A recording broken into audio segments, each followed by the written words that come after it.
Okay, this video is going through the test that you received. It wasn't exactly a pre-test, it was a test just to see how your progress is going. So we could call it a progress test. Some of you did this, or most of you did this online through the Cambridge website, but some of you got a hard copy. So if you did it online, you have also been sent a copy of this, which you can print out if you like, or just copy down those questions you got wrong. I encourage you, unless you got 20 out of 20, to actually listen to the video. Even if you did get full marks, it's probably a good idea just to listen to it.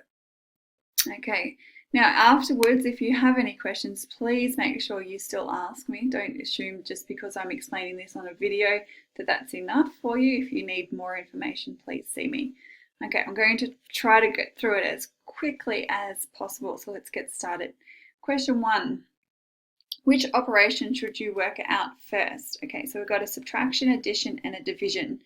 We always do division and multiplication first. So I like to put brackets around what we do first. Okay, so if I ever see a division or a multiplication, I put a bracket around it just so I know, all right, that has to be done first.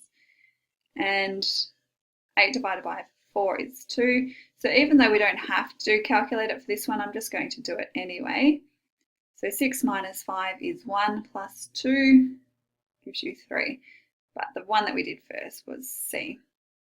Question 2, the first operation in this calculation is, okay, so we do brackets before anything else, which is 4 plus 8.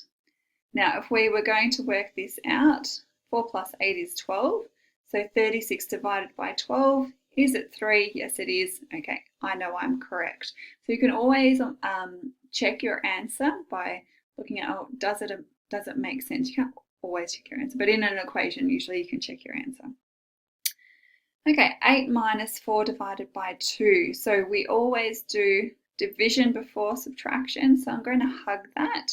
4 divided by 2 is 2. So 8 minus 2 gives you 6. Okay, let's scroll down. All right, question 4. In this calculation, what should you do first? Okay, we have a subtraction and an addition, and I can see this here. Now, this minus sign is attached to the 3, okay? But if I did this as 3 plus 4, it wouldn't actually work out to be 29. So as I said before, you can check your answer. But we do move from left to right, so let's do this one first. Okay, 28 minus 3. And let's just check whether we're correct. So 28 minus 3 is 25 plus 4. Does that equal 29? Yes, it does. All right, question 5. All right, so this requires you to understand what a factor is. All right, so first statement, can be divided by 2 with no remainder. Okay, so let's do an example. Let's say the number 9. Okay, so 9, the factors of 9 is 3. So all we can get is 3 times 3. Can 3 be divided by 2?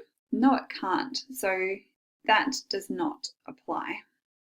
It's found by multiplying 2 other numbers together. Okay, so that's not how we find a factor.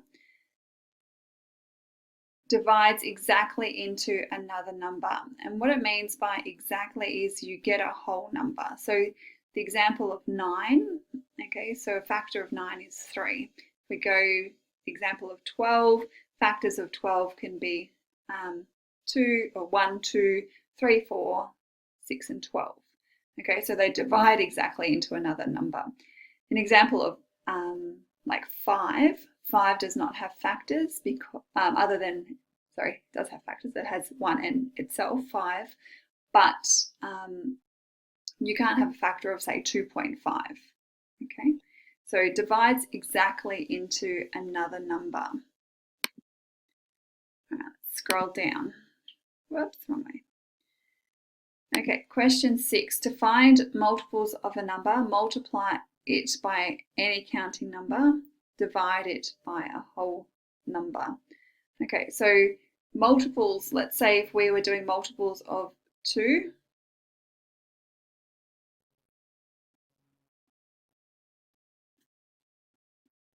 and I can keep going if I wanted to, multiply it by any counting number. Okay, so I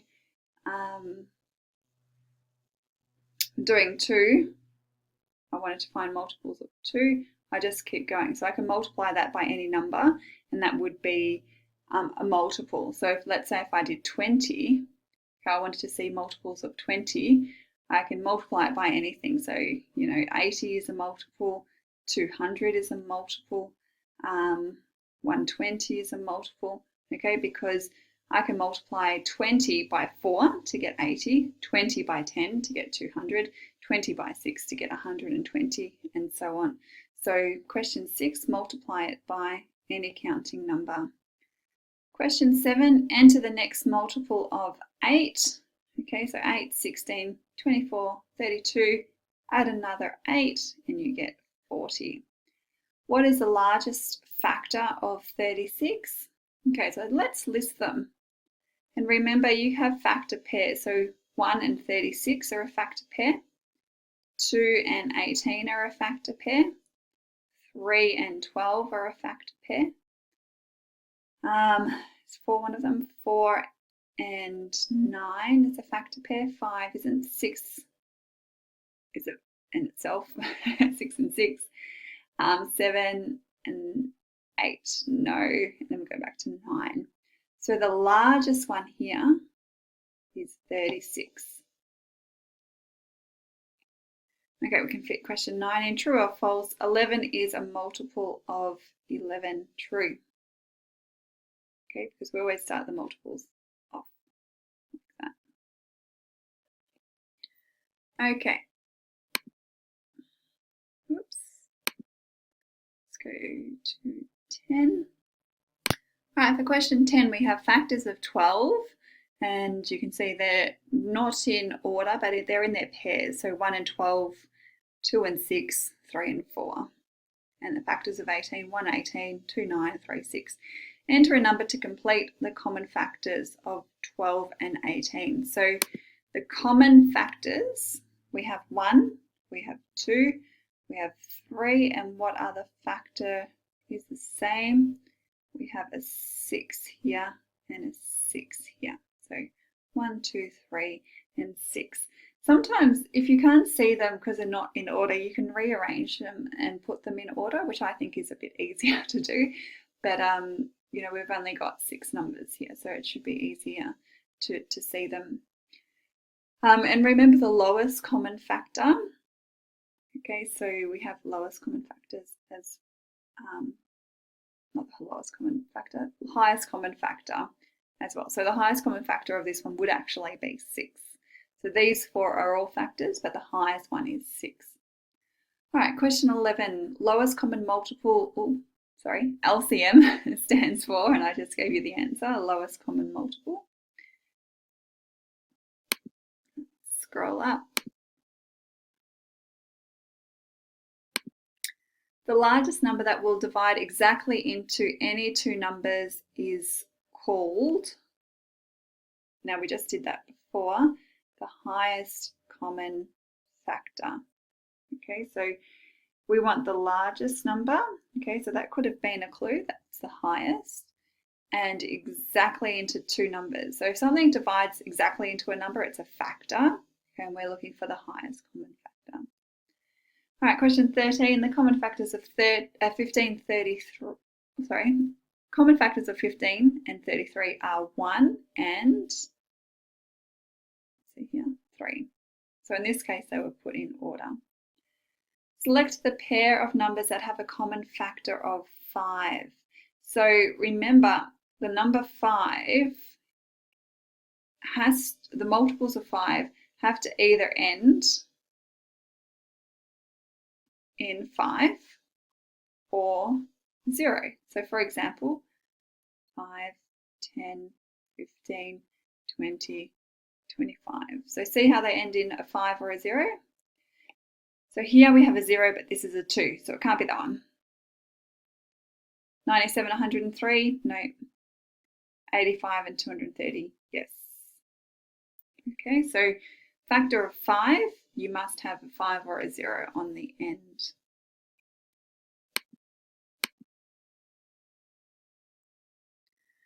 Okay, question 15. What is the lowest common multiple of 10 and 20? So let's write the multiples. So 10, 20, 30. I don't have to go any further. 20, 30. Oops, not 30, 40, 60. Okay, we're looking for the lowest. So the smallest number that these two have in common is 20. Okay, so it's not the highest common factor, it's the lowest common multiple. Is 19 a prime number? So the definition of a prime number is it can't be divisible by anything other than 1 and itself. Okay, so yes, it is a prime number because we can't divide 19 by anything other than 1 and 19. Is 20 a composite number? So composite means it's actually the opposite of a prime number, and it's composed of factors, basically. So you can have 1 and 20, but you can also have 3 and 4, not 3 and 4, sorry, 4 and 5, 2 and 10. So yes, it is a composite number. Okay, number 18. The number 15 has more than 2 factors, 1, 3, 15, 5 and 15. Therefore, it is called a composite number. Okay, so it has factors other than 1 and itself. So it has these factors here. So it's a composite number. Just looking at the other ones, it's definitely not an even number. It's not a prime number because it is divisible by 3 and 5. And a palindrome means like 151 is a palindrome. So it's read the same one way as it is the other way. All right, which of the following numbers is prime? So remember, a prime number is only divisible by itself and the number 1. So basically you also need to remember no even number other than 2 is a prime. Okay, so no even number other than 2 is a prime number. Okay, so 2 is a prime number, but anything else that is even is not a prime. So 34 is not a prime. 35. Let's get back to that one because it's not even, but we've got to see if it is divisible by something else. 36 is even, and 37 is not even, it's odd. Okay, so let's go back to 35. Now remember I said before, if something has a 5 or a 0 on the end, it's divisible by 5. So B is a composite number because you can have 5 times 7. 37 is a prime number because you'll figure out that anything no number other than 1 in itself will go into 37. Just while I've got this here, no even number is a prime number. And another special case is the number 1 is neither prime or composite. Okay, so the number 1 is a special case that it's neither a prime or a composite.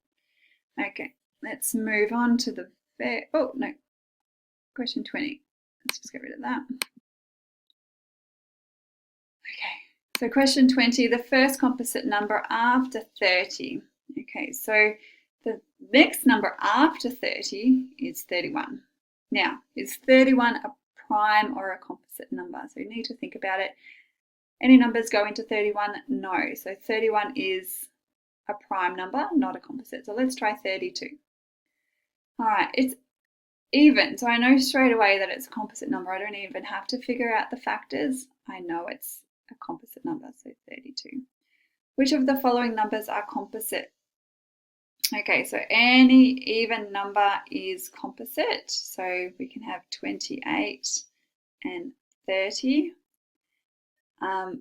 27 and 29 are not even, so let's just check them. 27, does it have any factors other than 1 and 27? Yes, it does. It can have 3 and 9, so that is a composite number. 29, no. So 29 is a prime. Okay, so I might just write that there. Prime. All right, so make sure if you had a bit of trouble with that you now understand it, come and see me if you still have trouble. If you want to be retested on something similar before your test, your summative test, then please let me know.